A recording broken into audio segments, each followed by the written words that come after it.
તો વિસાવદરમાં રસ્તાઓ રિપેર કરવા રજૂઆત કરવામાં આવી। પૂર્વ ધારાસભ્યએ માર્ગ મકાન વિભાગને રજૂઆત કરી છે। પૂર્વ ધારાસભ્ય હર્ષદ રીબડિયાએ પત્ર લખી અને રજૂઆત કરી। વિસાવદર છે, ભેંસાણ છે, જૂનાગઢ છે કે જ્યાં રસ્તાઓ બિસ્માર હાલતમાં છે તેને રિપેર કરવાની કામગીરી કરવામાં આવે તેવી રજૂઆત કરવામાં આવી।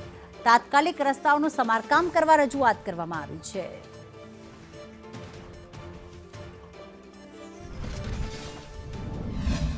માર્ગ મકાન સ્ટેટ વિભાગ જૂનાગઢ તેમજ માર્ગ મકાન પંચાયત વિભાગ જૂનાગઢને પત્ર લખીને જાણ કરી છે કે વિસાવદર, ભેંસાણ તેમજ જૂનાગઢ ગ્રામ્ય વિસ્તારમાં સતત વરસાદ પડવાથી ડામર રોડમાં ખૂબ મોટા ખાડાઓ પડ્યા છે, લોકો હેરાન પરેશાન થાય છે। તો મેં એવી પત્રમાં એને વિગત આપી છે કે આપણો અહીંયા ખંભાળિયા, વિસાવદર તાલુકાનું ખંભાળિયાની અંદર માર્ગ મકાન સ્ટેટ વિભાગનો ડામર પ્લાન્ટ છે। એ ડામર પ્લાન્ટ તાત્કાલિક ચાલુ કરીને માર્ગ મકાન પંચાયત તેમજ સ્ટેટ વિભાગના જે કોઈ રસ્તા છે એમાં મજબૂતાઈથી ડામરના પેચ થાય અને રોલર ચાલુ હોવું જોઈએ।